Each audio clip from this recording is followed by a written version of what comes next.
علیکم برقامون رفت. ای بابا پیام شد چی کار کنیم؟ چه بکنیم محمد؟ الان هیچی. این سیف کرده. آره پروژه که سیو هست ولی چه خب بکنم؟ الان چجوری ایده توضیح- نداری چی؟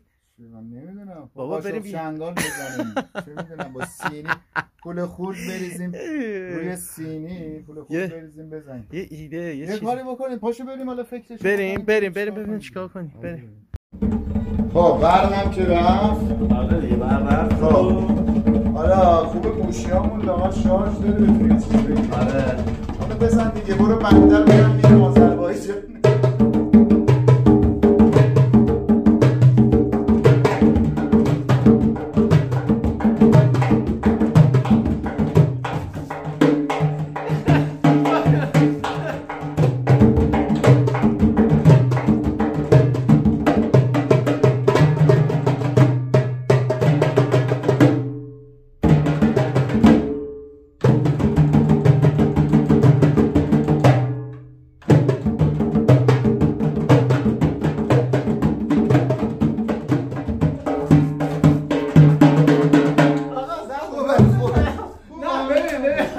به خدا خوب بوده. یه مدل ریتم زدیم. بذار من بزنم بعد تو آذری بزن من